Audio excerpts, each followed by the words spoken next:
Hello, everybody. Today, we are going to be playing some Star Wars Battlefront 2. Not the more modern remake, or not even a remake really, just kind of a Star Wars game that uses the same name from 2017, but rather we are playing the Pandemic Studios Star Wars Battlefront 2 from 2005. And we are going to be playing some Galactic Conquest. This game mode is a campaign-style game mode where you play one of 4 factions in the game and fight over control of various planets in the galaxy. And today we're taking on the role of the Rebel Alliance and fighting against the Galactic Empire. So, we can spend our credits on various bonuses, such as an energy boost, which causes our unit's energy gauge to replenish faster, supplies, which increases the amount of ammunition and other supplies our units can carry, and that costs 200 credits. Garrison adds extra troops to our reinforcement bank if it drops too low for 200 credits. We can also buy auto turrets. Automatically reinforces our command posts with defense grid turrets. That's for 400 credits. Back to tanks for 400 credits causes the health of all of your units to automatically regenerate at a constant rate. We can buy combat shielding. Gives our units an extra reserve of health upon entering the battlefield for 400 credits. And we can buy sabotage for 600 credits. Causes all enemy vehicles to suffer damage upon spawning in for 600 credits. And we can buy enhanced blasters for 600 credits. Amplifies the damage of all blaster-type weapons for your team. And finally, we can buy Leader for 800 credits. Activates your faction's playable hero for planetary battles. So these are bonuses that we can buy and then activate for fights with the Empire. And you can see the galaxy map here. We also start with the Rebel Soldier, a guerrilla infantry equipped for combat on the front lines of any terrain. But we can buy additional units for credits. This is another thing that we can spend our credits on. Rebel Vanguard. Assault troops outfitted with an arsenal capable of destroying tough Imperial defenses for 1,000 credits. Rebel Marksman. Units trained to spot and silently take out Imperial forces across great distances. Also for 1,000 credits. Rebel Smuggler. Saboteurs and slicers whose taste for danger is invaluable to the rebel cause for 1,000 credits. spy, secret agents recruited for their stealth and ability to infiltrate and impair enemy forces for 1,800 credits. And finally, we have the Wookiee warrior, creatures whose size and endurance make them as intimidating as they are deadly, for 1,800. But we have 2 more units that are reserved for space battles. The Rebel Pilot, aggressive dogfighters whose flight abilities make them the pride of the Alliance. And we start with the pilot unlocked. And we can buy the Rebel Marine, troops specially equipped for on-deck combat and support in naval space battles for 800 credits.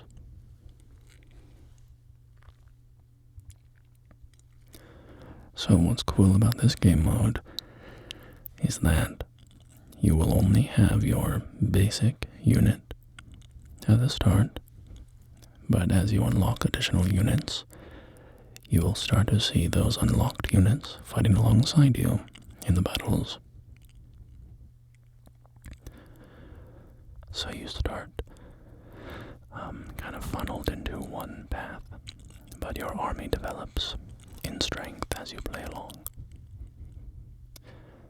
So we're going to bring our flagship over Polis Massa, a remote medical outpost located on the surface of an asteroid. And this planet is, and you know what, let's buy a unit.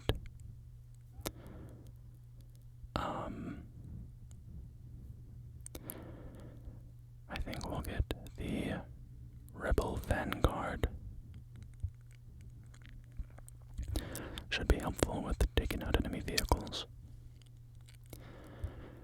So the goal of this game mode is to conquer all of your enemies' held planets. So the Empire controls Polis Massa. So we maneuvered our ship over the asteroid, which begins a battle on the Polis Massa map. And the fighting is engaged over these command posts. These areas that... Oops, grenade. It's been a very, very long time since I've played this game, and I don't really remember all of the controls. So, this is a bit of a learning curve. I don't even really remember how to reload. That is switch weapons. I'll figure out reload at some point.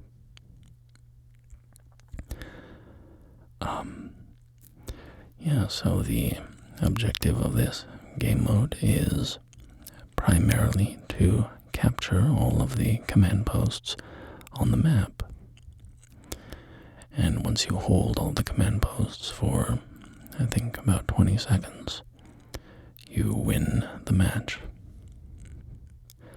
Alternatively, if you look at the top of the screen, there are 2 numbers, a blue number and a red number.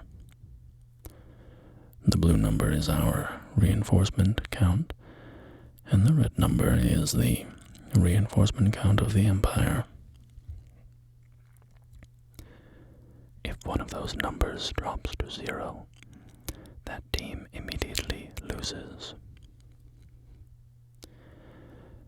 And in my experience, when you're playing on solo, that tends to be the way that matches end. Because the AI is not competent enough to hold all of the command posts while you run off capturing other command posts. So, you end up just running around the map, claiming command posts, and then when you leave, your teammates quickly lose that command post. so it makes it quite difficult to capture all of the command posts at the same time.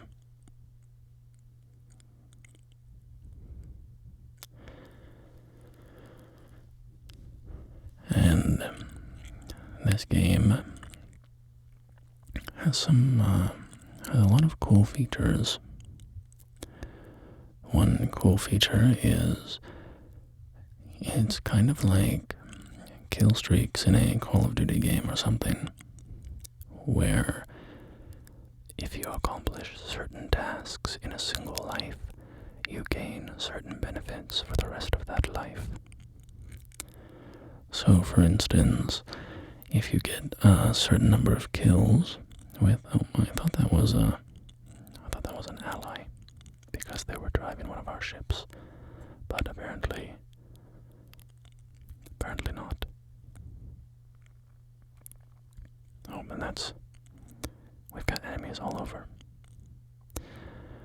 I guess this is the only vehicle on the map, so I'm just going to try to run away. This ship is going to explode, so get inside quick. And, stormtroopers. Oh, more stormtroopers. Well, I was going to show you that medical droid, but I died. I'll get back to the medical droid at some point. Oh, my health is draining. Do not go into the vacuum of space without a helmet. Well, this will be a chance to show you the medical droid. Right here, this thing will slowly heal my health bar up. You can see in the bottom left. There's also an ammo droid, which is the gonk droid. Or no, it's not a gonk droid. It's like a tan. It looks kind of like a gonk droid, but it's not. So anyway, that's the victory. We reduced their reinforcement count to 0. So that is an instant dub. And we have conquered Polis Massa. So now you can see that we got credits, 500 credits from the victory. And because we control 4 planets, we got an additional 190 credits. The Empire lost, so they got 200, but they control more than twice our planets. And now the Empire takes a turn. And now we take a turn. And now the Empire takes a turn. And it looks like they have gone to Dagobah and are attacking us here. So, let's jump into the swampy terrain and fight them off.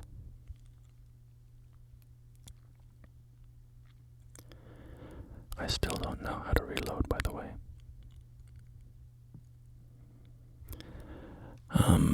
But as I was saying earlier, there are certain bonuses that you get by accomplishing certain tasks in the game. And you can get things like, I don't know the requirements for each ability. But for instance, if you get a certain number of kills with this assault rifle that I'm using, the assault rifle upgrades into a burst fire gun that does significantly more damage. And if you get a certain number of kills, you get a damage bonus, just in general. And there's ways to get damage reductions and just kind of all sorts of benefits, depending on what weapons you're using and the accomplishments you have in your life.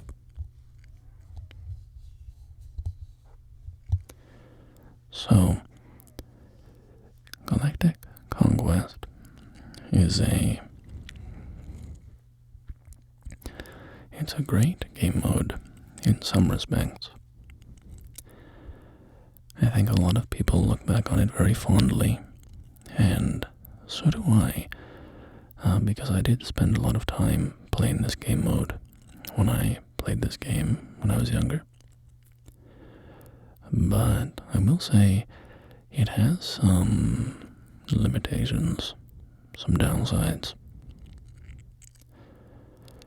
For instance, I think it can become pretty repetitive, and there's no variety of game modes. There's a variety of game modes in the game if you play on instant action, but when you play Galactic Conquest, you're just playing the Conquest game mode over and over again.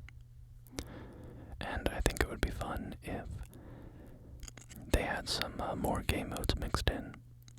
Maybe it would, pick a random game mode, or certain planets used certain game modes, or whatever it might be.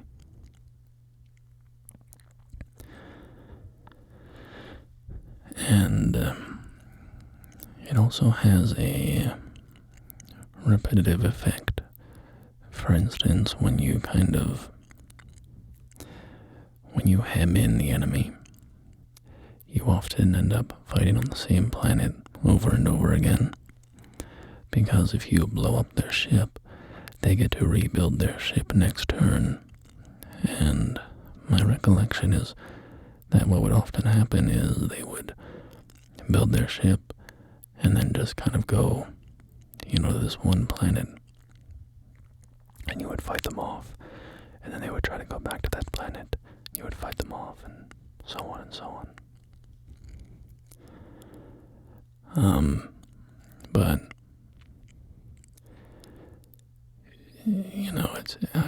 the game came out in 2005, right? I think it was 2005. So I don't mean to judge it too harshly. I think that it was a great game mode for its time, and I think it just had a lot of room to grow. It had so much potential as a kind of,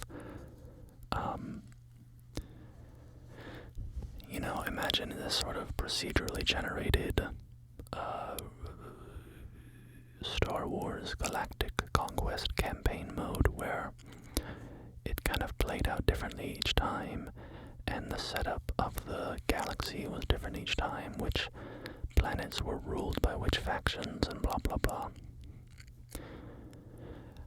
And now, you can pretty quickly get into like a full game just devoted to that concept, because there's a lot of room for that to balloon out in scope. If you start adding like political gameplay elements, you start creating a Stellaris type game overlay on that. But even if you just kept it pretty simple, just kept it very similar to this, but just added some more features, some more randomness, some more ability for the game to generate a unique starting position each time, so that it would play out differently each time. Because Galactic Conquest, it gets kind of stale pretty quickly, is my main problem with it. It has some very cool elements. Like, I really like how, as I said, your army starts with just the rebel soldier, or the basic soldier for whatever army you're playing. And then you can spend your credits on more ships, or more units, or bonuses for the battles, or whatever.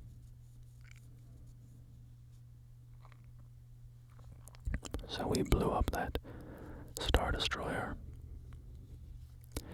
And now let's fight on Mustafar, a small, unstable world of volcanic eruptions and rivers of molten lava. So this planet, of course, made famous in episode 3, when Anakin Skywalker shows up and kills all of the Trade Federation leadership. And then Obi-Wan Kenobi and Padme arrive to try to talk sense into him.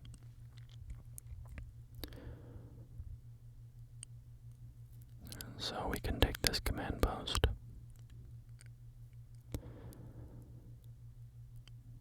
And the AI is not very threatening in this game. It's a fairly easy game overall.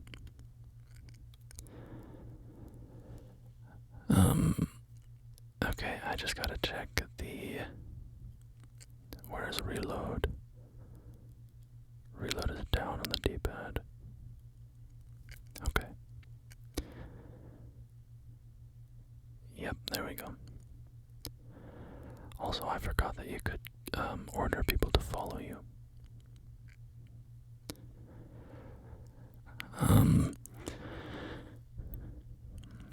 I am playing on the lower difficulty. I figured because it's been so long, I really didn't remember how tough the two difficulties were. So I thought I would just, take it on the baby mode at first. Maybe the AI is, I don't know how much more threatening it is on, I think it's called Elite, is the next difficulty level up. Because, you see these stormtroopers and they just kind of stand around and take a while to decide if they're going to shoot you or not.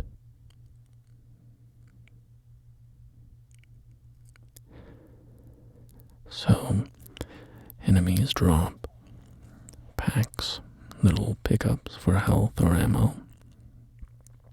But you also have the ammo droids and medical droids to get stuff like that. And then you also have a unit for my faction. It's the Rebel Smuggler, I believe. And they can drop one of their items instead of like the grenades that I have, the thermal detonators. They can drop supply packs that give those, they give ammo and health to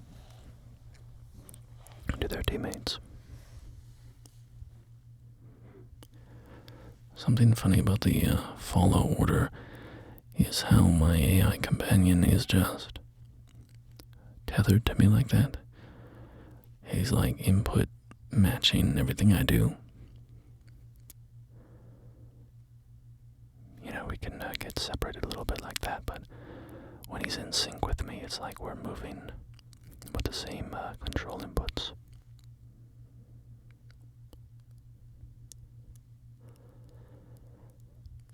So you can see,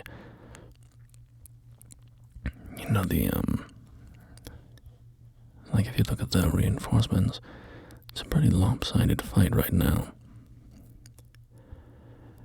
And sometimes you feel like you're just, a little insignificant at the fight. I mean, obviously not, because as the player, you end up with, 8 to 10 times the kills of the next computer player below you.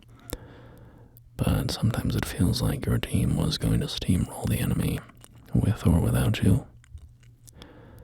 And sometimes the opposite as well. That even despite you going, 50-3, you lose anyways. But that often just has to do with the AI, if the enemy spawns with certain vehicles or whatever, and you don't go and capture those command posts quickly, then the enemy vehicles will usually just kind of lay waste to your team, because the AI doesn't quite know how to handle it very effectively. We should take in some of the scenery here once we capture this command post. Let's look off into the distance here, and I'm pretty appreciate the beautiful sight of Mustafar, the lake of magma, the explosions of lava from the distance, these plumes of boiling hot rock, volcanoes belching smoke, silhouetted on the horizon. Oh, we've got some stormtroopers trying to interrupt our enjoyment of the natural environment. Very rude. We've got a big lava flow there, rolling down the hillside. The sky is pretty cool too. Sulphurous black clouds hanging in the air, underlit by this red light. Mustafar is a cool planet. So there's the medical, the ammo droid and the medical droid. They usually have those at the command posts. Maybe every command post has them, I'm not sure. Most of them do, at least.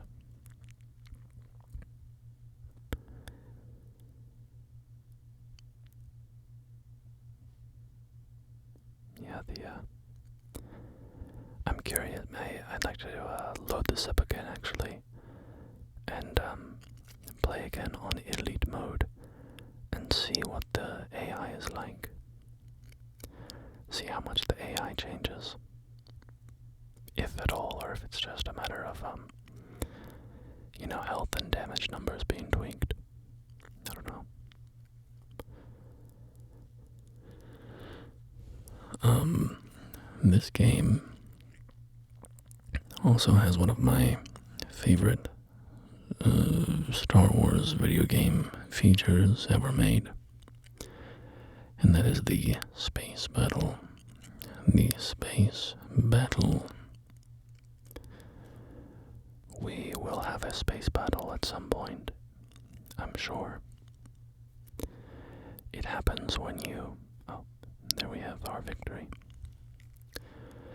You have a space battle when your two ships encounter each other in space over a planet or just in the middle of space. And I'll talk about that if and when it happens, because it's a pretty cool one. Pretty cool type of... Yeah, so you can see that their Star Destroyer was blown up, and so they had to rebuild it right by Yavin 4, and then they just walked over onto Yavin and started a battle here. And so that issue I was talking about earlier, where when you start pushing them back, they often just get into a loop of attacking the same planet over and over again, and you end up having to do the same map multiple times in a row, because if they only have one planet to spawn from, as you're trying to finish them off, they just kind of, they only have one place to go, so that can get a little tedious. By my recollection, again, it's been a very long time since I have actually played a campaign of Galactic Conquest.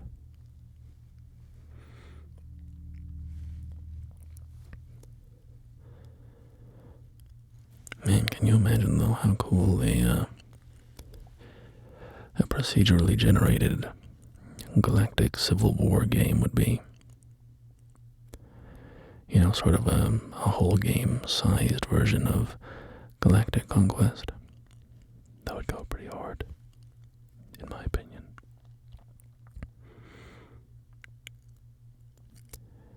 You could really go in depth with it, If you ruled Naboo, for instance, you would get special units, and they would be like, the Gungan battalions. And, if you ruled Coruscant, you would get an economic bonus to your faction. Stuff like that. So you could kind of make a beeline for certain planets because of the benefits that they would give you. Kind of like a mixture of this, Galactic Conquest with like roguelike elements, and then some XCOM elements like on the strategic layer where you have to decide what continents and stuff to protect because of the bonuses that they give you. A little bit of like Stellaris vibe stuff in there as well for, politicking or whatever. Just some RTS elements. Lots of strategy game elements. Where do you move your fleets? How much do you reinforce certain planets?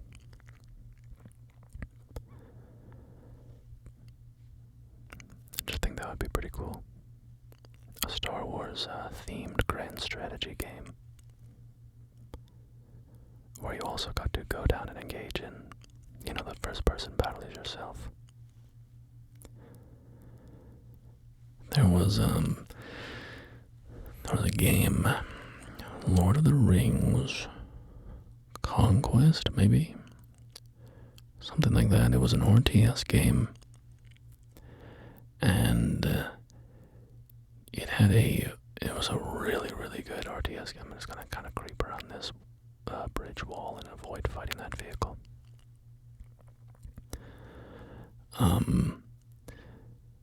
It was an RTS, and you could play as a ton of factions, You could play as the elves, the men, the dwarves, Mordor, Isengard, or the goblins.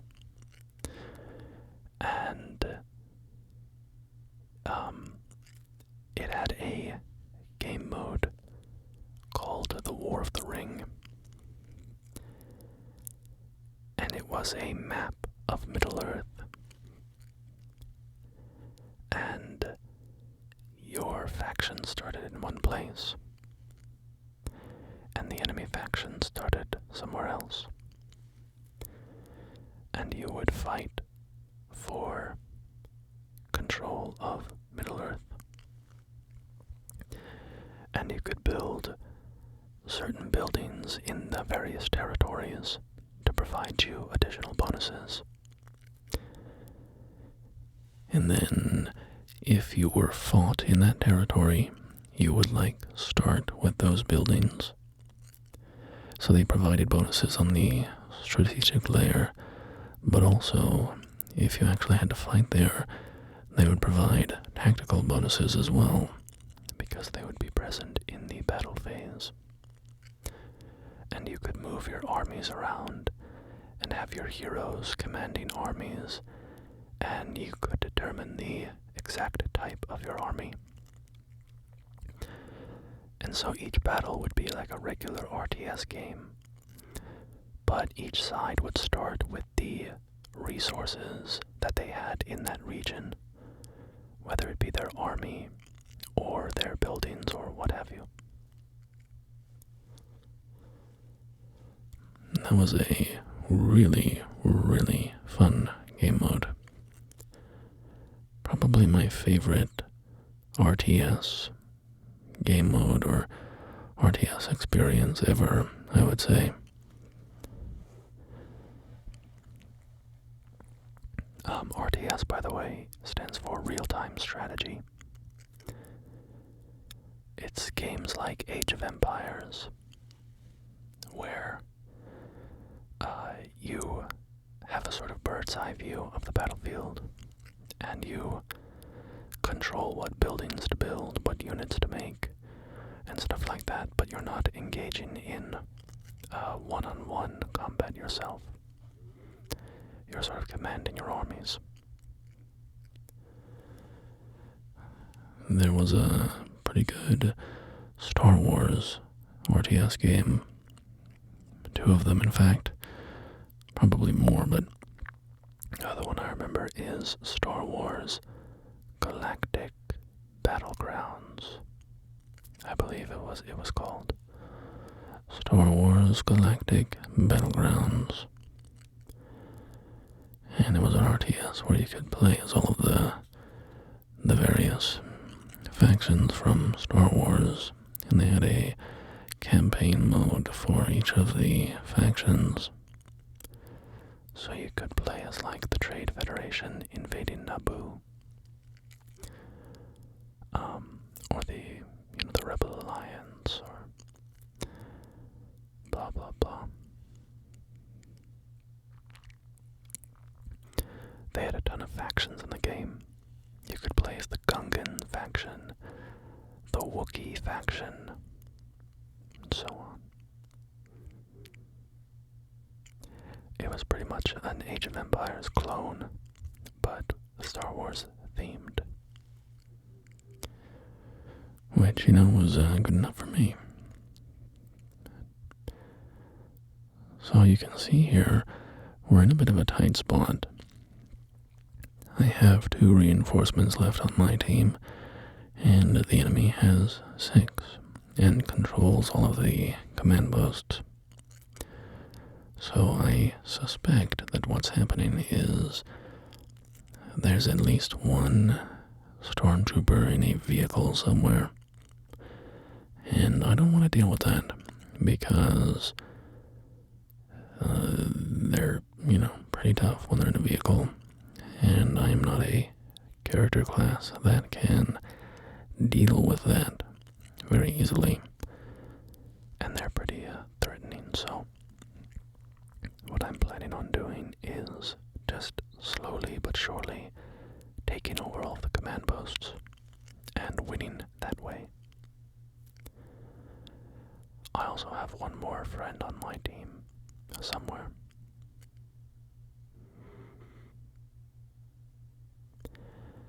Also, on a map this big, it can just be kind of hard to find the enemy unless I see them capturing a command post or something.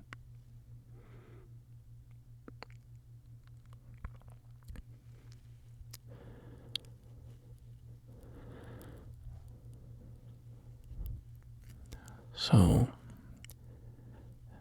the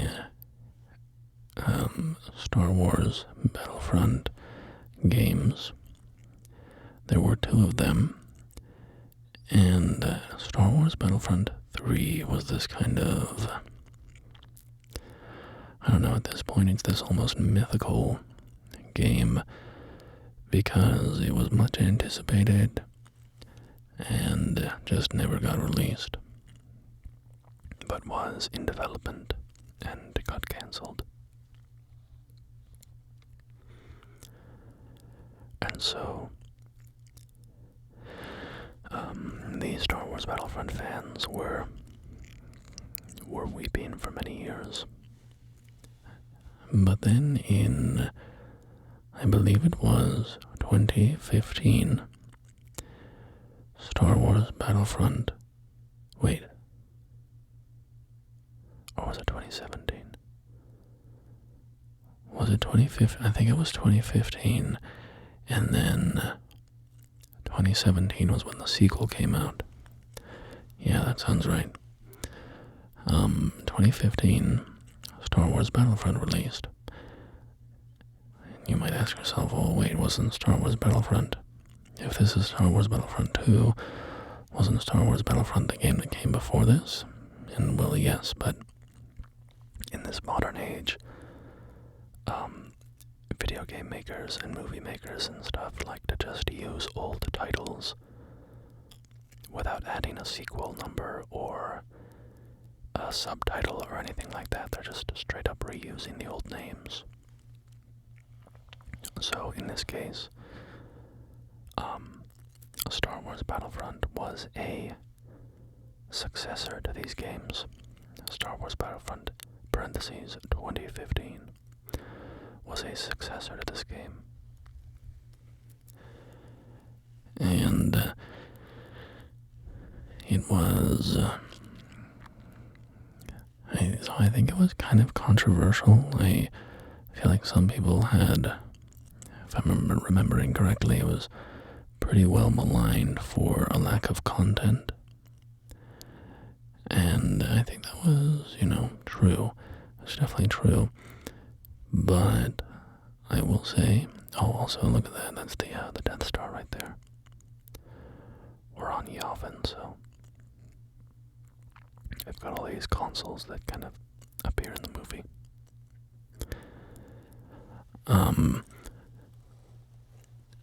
I was a Star Wars Battlefront fan. I loved that game. It was phenomenal to me. Was there a shortage of content? Yeah, I would have liked to see more. The DLC went a long way to resolving those issues. Adding more game modes, more maps, more heroes. But I just couldn't get enough of it. I loved how it played. I spent so much time in it. I was a Star Wars Battlefront fanboy for sure. And so it had its issues. From its, that its critics pointed out. But I don't know. Overall, I loved it. I could have a few nitpicks with it and its design, but overall, I thought it was just an amazing Star Wars game. Then in 2017, they had Star Wars Battlefront 2. Star Wars Battlefront 2. Also, here we are on Utapau. This is a pretty cool planet. Of course, this appears in Star Wars Episode 3.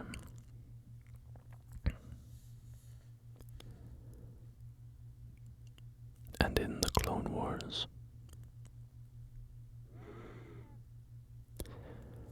It's a pretty cool planet. It's covered in these sort of pit cities or something. These giant pit settlements dug into the earth.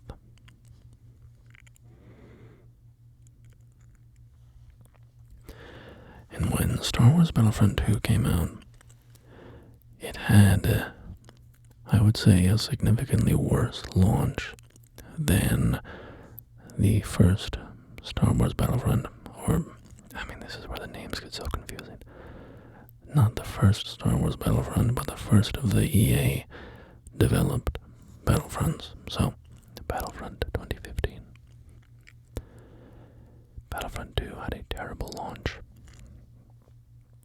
I remember being hardly able to play it because of performance issues. But I think much more memorable is the loot box and microtransaction catastrophe that kind of exploded with that game. You could, there was all sorts of stuff about how long you would have to play to unlock, certain cosmetics or characters or whatever. Versus, just being able to pay money outright for it. And then EA had some press release where, also I believe it was developed by DICE, right? EA just published it. There was some press release from EA or DICE or whatever where it was like, it was talking about the sense of pride and accomplishment that you would get once you had spent, the 1,000 hours needed to unlock Darth Vader's alternate outfit or whatever it was. I don't remember the details exactly. And so that phrase got beat up pretty heavily online, with people mocking them, talking about pride and accomplishment, when what they were really doing is just trying to make money off microtransactions. So, that was one of the major dust-ups against loot boxes and microtransactions in gaming. And loot boxes have died at this point, but microtransactions are still going strong. the economic scene in video games is pretty wretched these days. The industry kind of seems to be failing, or in a very unsustainable position, or at least just, it seems like it's a wretched place to work and try to have a career. Because there's just endless layoffs and so many bad games that get released. And if you release a bad game, your whole studio gets fired. But even if you release a good game, your whole studio gets fired anyways.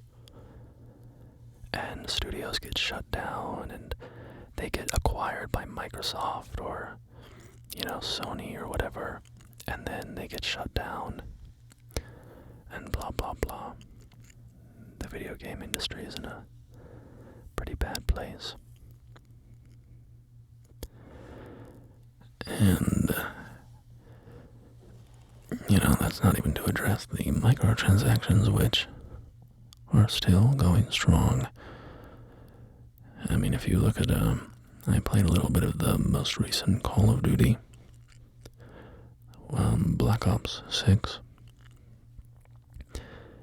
because my friends, I kind of fell off Call of Duty a while ago, but every once in a while my friends from high school, want to get together online and play something, and so usually Call of Duty is just kind of the easiest thing to all get in a lobby together with, so I end up playing a little bit of it. But, it's just kind of nuts to me how heavily Call of Duty tries to pitch you microtransactions now. There are so many packs to buy, and they're so expensive, and you just get like a weapon charm and, an emblem and some custom gun or whatever. I don't know, it seems like such a racket to me, but it is the way it is. I guess, I just grew up in a different time where, all of that stuff, all the cosmetic options and stuff would be unlocked through gameplay. And by completing certain challenges in the game, you would unlock cosmetics. They were kind of,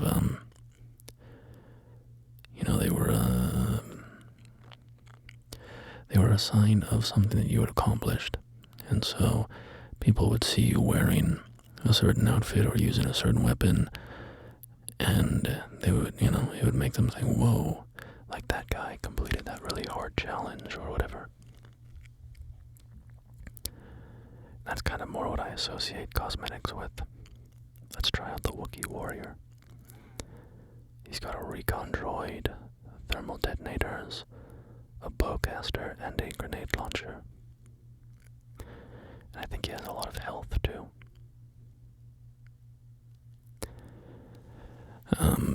So, I get it, like, a game like Fortnite is free, but they have to make their money somewhere, so they charge you for the costumes or whatever. And of course that doesn't excuse Call of Duty, because you still have to buy their games, and then on top of that they're trying to sell you all the microtransaction stuff, so that's a little less fair to me. But I don't know, just kind of one of those things that I don't think I'm ever going to really feel comfortable with microtransactions. Doesn't mean I'll never spend on something if it, really appeals to me, or it's a game I like or whatever. And DLC is totally fair. Like, if you make a significant DLC pack to release for a game, and it's got a lot of additional content, and it's for a good value, I have no problem with that.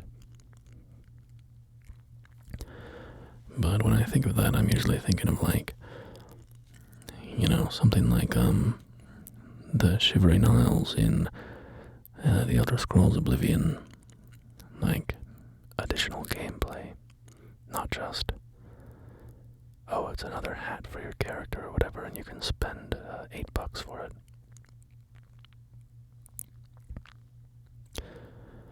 But so it goes, you know. That's the way the industry works these days. And apparently it works for them because they keep doing it. So,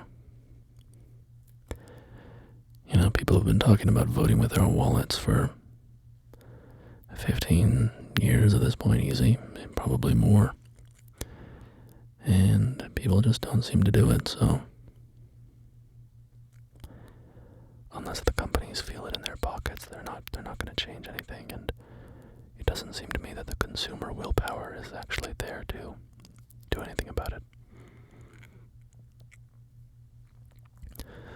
But that's fine. I mean, the game industry is, it's got a ton of problems with it, but in my experience, there's still a lot of good games to buy.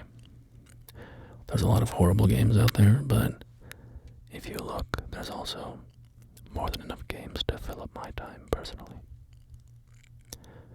But I guess it kind of depends on your tastes. So we defended Polis Massa. We can move our ship now. We'll start heading towards Dagobah. Well, the Empire's gonna beat us there. So we have to defend Dagobah again. As you can see, I keep picking the Rebel Soldier. What can I say? I'm kind of boring. I just like the base class. Give me a nice assault rifle and I'm happy.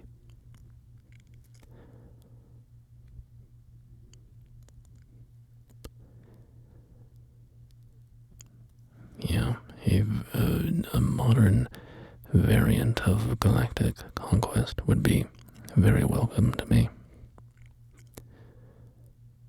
Because I really like this game mode's concept. I just think in the modern era it's a bit clunky, it's a bit repetitive, it's a bit, just could use some refinement.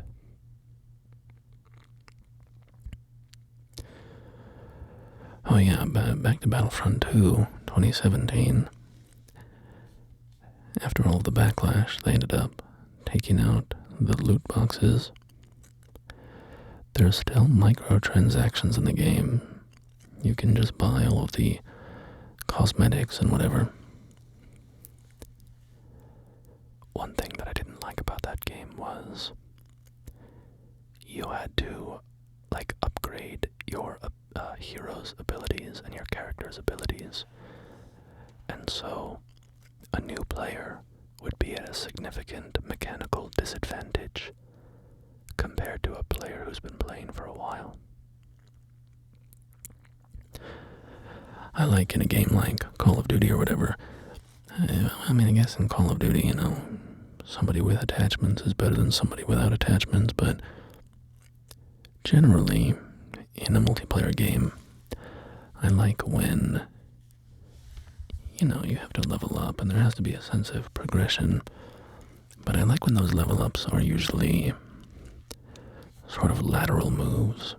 Like, yeah, you'll get stronger as you unlock more stuff, but it's more because you're going to be able to tune your loadout to your particular skill set, and not so much abilities where it's just like, oh yeah, when you reach level 50, you get a 10% damage boost. So you're just flat out better than everybody who's level 1 to 49. I don't care for that stuff too much because in a multiplayer game, I don't like mechanical imbalance like that. You know, people can have different loadouts and skill sets, and you can have asymmetric games or whatever. There's lots of room for variance, but I don't want flat-out mechanical advantages for one player versus another. I think everybody should be on a level playing field. and then, they can make decisions within that boundary. So I didn't like how in Battlefront 2, if you had the thermal detonator ability, you had to level it up a bunch to get it to max damage. But, once you got leveled up, it wasn't a huge deal, but I just didn't like that feature.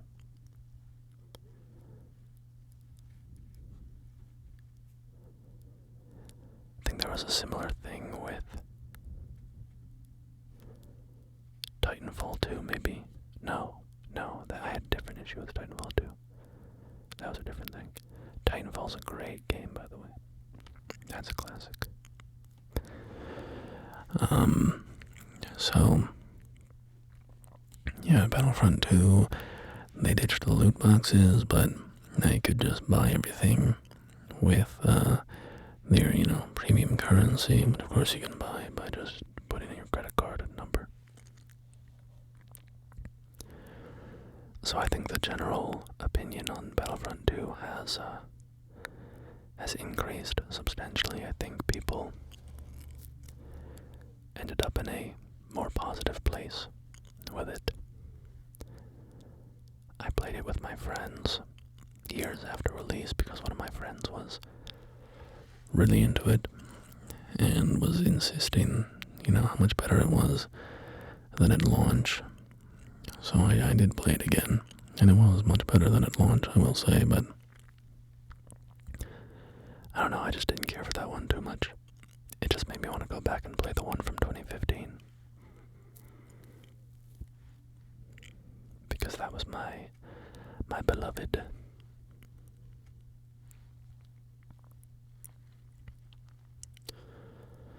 So I don't know if they're doing a Battlefront 3 now. If that's in development or what. After the drama fest of Battlefront 2, there might not be any plans for that.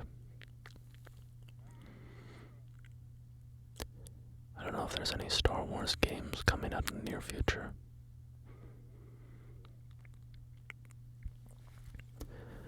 And it looks like we're going to win. Oh, I was going to say we're going to win by command post victory, but we ended up taking out their last soldier, so there you go.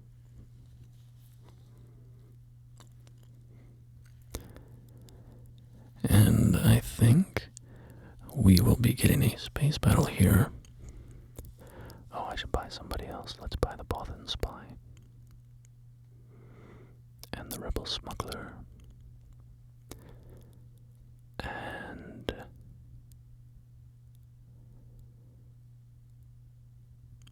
I thought I bought a leader earlier, but apparently not. There we go, okay. We have a leader in our back pocket now. So yeah, if they build their fleet right here, I think they're gonna come fight us, yeah. Alright, here we have a space battle. Sorry, I just realized that my head has been rubbing against the wall behind me and my headphones. That might have been making a bit of noise. Alright, so this is the space battle. This is what no game has replicated in the years since this came out. And if a game released with this style of space battle, I would lose my mind. I think it's so cool.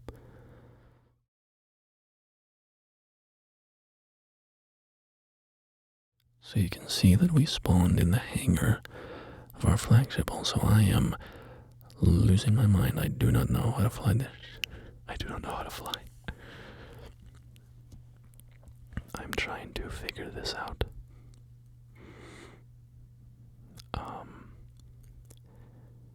How do I go faster? How do I increase my thrust? I'm just slowly drifting through the void. Slowly drifting. Oh, activate thrusters is right stick. Oh, okay. So power is the right stick. Turn with the left stick. Okay. Okay. discharge from your carrier, and there's a bunch of different ships you can hop in. There's this lander shuttle, and then there's bombers, fighters, and then like interceptors or something. There's like 3 classes of starfighter, and then this carrier ship. And this is a mobile spawn point, so we can take it into the enemy hangar, land in their hangar, and now that's a spawn point that our people can use to spawn in the enemy ship, which I just think is so cool. And now we are in the enemy ship, and we can start sabotaging the ship's systems directly. So I have these time bombs, and this is their shield generator. These space battles are so cool. It's crazy to me that no game has done this since. So the ship has a shield protecting all of its systems on the outside. And you can whittle that shield down by doing enough damage to it outside. But you can also infiltrate the enemy ship and attack its inner systems directly. So, with one more time bomb, I should blow up their shield generator. And look at that, their shields are offline. They actually got to it a little bit before I finished it off. But there's more to attack. We have the life support systems here that we can fight. We can sabotage. And if you look in the top right, all those little green arrows are the targets in the space battle. They are the vital systems of the enemy, and they help fill up our progress bar on the top. And once we fill that up, we win the game. So, we can also take out the auto-defense mainframe here, which controls their auto turrets. And then there's one more system we can attack. We can go after their engines. Their engines over here, the engine cooling tanks. So, just pop some time bombs on this. And kaboom, kaboom, kaboom. There we go. Alright. So that's all of their inner systems destroyed. Nothing else to do really on their ship, so I'm going to go hop in this TIE bomber, take one of their ships from them. And can I get a co-pilot here? I don't have anybody around, let's just go. And look at this. There are these frigates, these sort of secondary ships that you can blow up. I mean, this game mode is just so sick. So sick. And I just love all the different objectives that you can focus on. You can be trying to blow up the ship from outside using a bomber. You can go infiltrate the enemy ship and, take out their systems from the inside. Or you can just infiltrate to kill their units and prevent them from getting in their ships and going out and fighting off your ships. So there's a ton of flexibility, a ton of variety in how you can play this game mode. And there's all these targets on the outside. So we have the command bridge up here. And I thought you had to attack that directly. I guess you just destroy the sensor relay.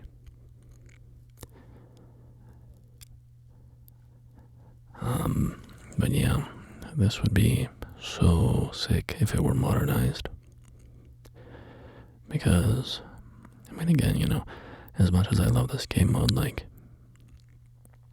it is a little old. It does show its age a bit.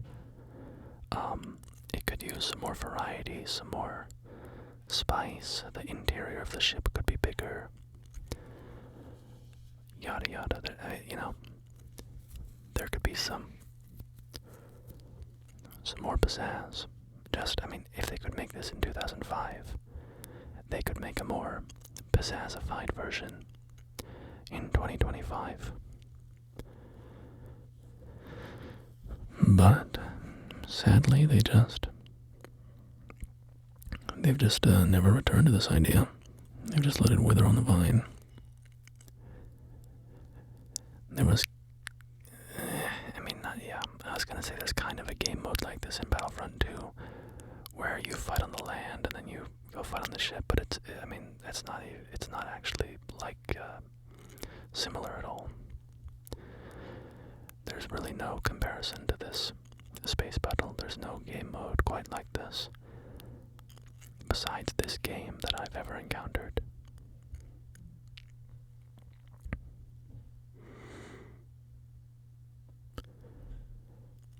This, just the dynamic ability to be able to fly out of your hangar and then,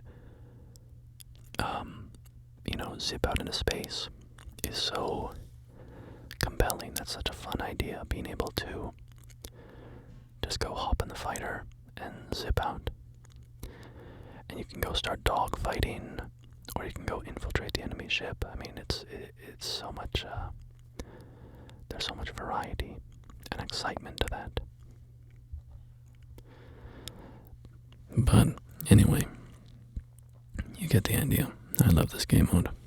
I really, really love it. If they released a new Battlefront, whenever they released a Battlefront in 2015 and 2017, this is what I said. I was like, please, I hope they bring back space battles. And they didn't do it either time. And I was very sad about that. Very, very, very, very sad.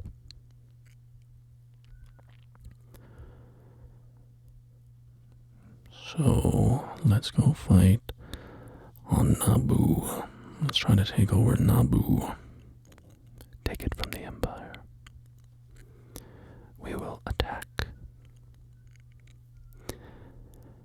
And we will activate our leader. I can show off the hero units, which are pretty cool in this game. Okay, so we have Princess Leia on this map. So she has a blaster, an invulnerability ability, and some thermal detonators. So her blaster is pretty strong. So the heroes in this game, I think, are very well designed. Because if you look at my health bar, which is the lightsaber on the lower left, you will see that it very slowly drains away. You are constantly losing life as a hero. And then whenever you defeat an enemy, you regain some health. And so what this incentivizes is the hero has to constantly be in the action. They can't camp, they can't hide, they can't snipe from a million miles away, or at least, and not, be frequently getting kills.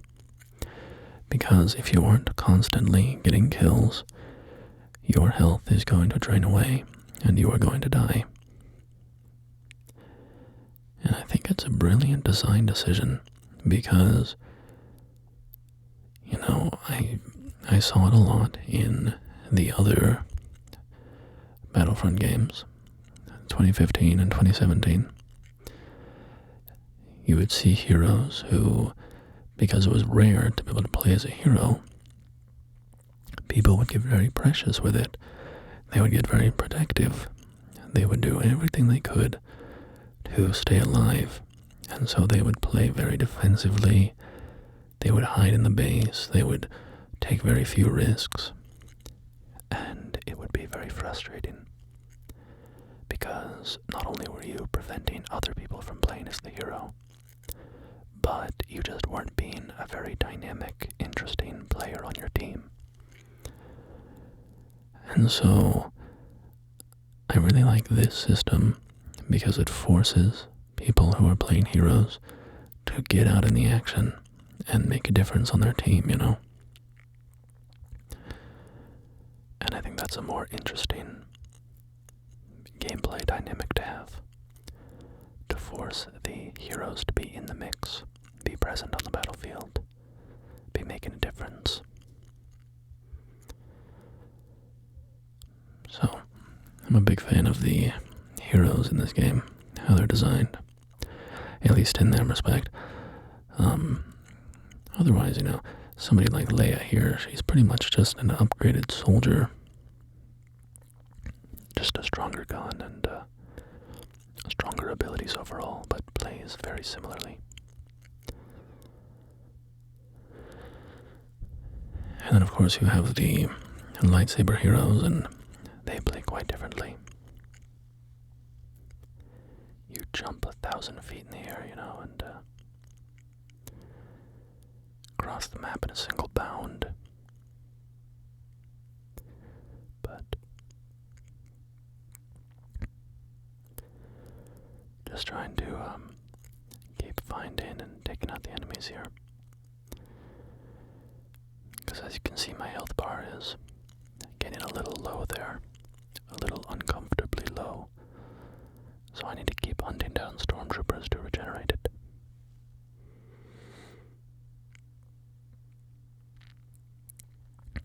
I like her blaster.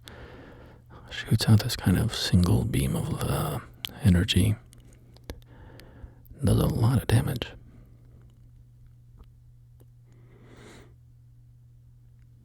Can take out people in 2 shots. Okay, so is that invulnerability affecting me, or is that only for my allies? I think I just took damage there. I don't know.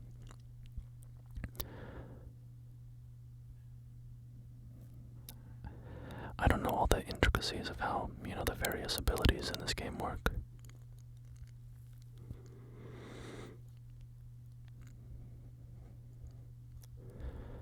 Oh boy, running pretty low on health here.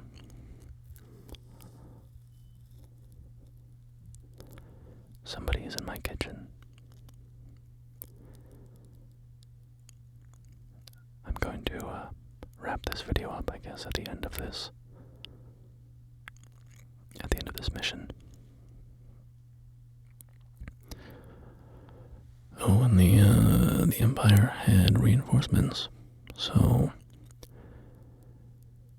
we brought their reinforcement count low enough that they popped back up to like 60 people. But that should be okay.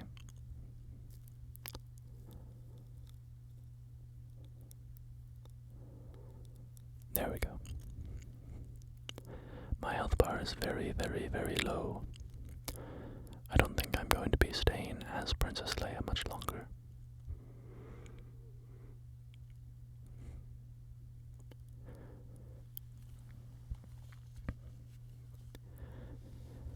This game, of course, has the fantastic game mode, Heroes versus Villains, which is both sides playing as heroes and villains. Oh, there she goes. Goodbye, Princess Leia.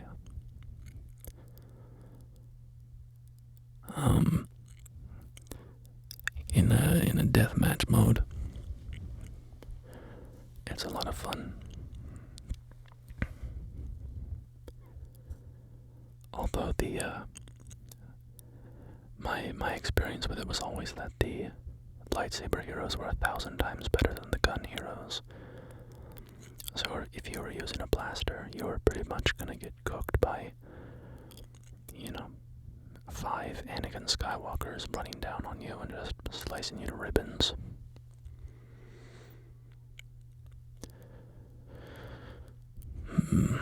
Our reinforcement count is not doing good. We have 11 to their 25.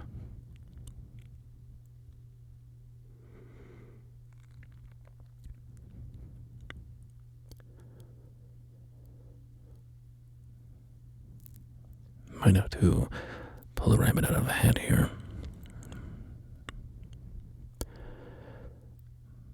Might have to do another one of the Yavin 4 victories we had earlier, where we just kind of ran around by ourselves at the end and mopped up the command posts. I need some help. I need some help.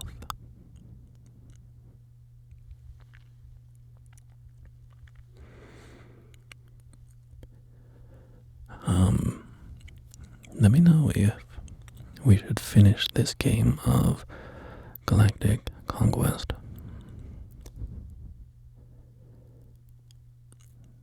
Maybe I should play again on a higher difficulty. Or no, we should just... I don't know. Yeah, let me know if you want to see the end of it. Or if we should just wrap it up here. I mean, the rest of the game is pretty much everything you've seen so far. As I've said, it's kind of repetitive. Maybe it'd be a little more interesting to go to instant action and play some of the other game modes there. For instance, there's the Hunt game mode, where it is one team versus another team, one team of soldiers versus a team of wildlife. So one team is playing as, say, the Ewoks, while the other team is playing as stormtroopers. Or on Hoth, I think one team plays as the Wampas, the kind of Yeti-like monsters, and the other team plays as the rebels. That's one good thing I'll say about Battlefront 2 2017, is that they had a sick game mode, kind of a variant on that, or an evolution of that Hunt idea. It was called Ewok Hunt, I think, and it was on Endor, set at night, and one team played as, it was kind of like zombies, where one person starts off as the zombie, and then whenever they kill somebody, that person gets infected and becomes a zombie and has to help hunt down the remaining players. We'll just pick, I don't know, should I? Oh. Alright, well, I kind of played myself there because if I had just chosen a character quicker, I could have taken the last reinforcement slot and then seen my own way to victory. But anyway, yeah, Ewok Hunt in Battlefront 2. There's one person playing as an Ewok, maybe two starting off, maybe just one, I forget. And then everybody else is playing as a stormtrooper, running around in the dark, and they have to use like flashlights and stuff just to see. And the Ewoks have night vision, and so you're getting hunted by the Ewoks through the dark, and it's very fun and chaotic and frightening, and the blood pressure, really gets pumping, especially when you're playing with your friends and you're all, screaming, trying to find each other, because there's no, you don't have like player tags over other people in the game, so you have to kind of try to find each other via landmarks and stuff like that. It's a really, really fun game mode. But anyway, that is Star Wars Battlefront 2. I hope you enjoyed checking it out. Maybe you played that when you were younger, like I did. And until next are well. Goodbye, my friends. Goodbye. Goodbye.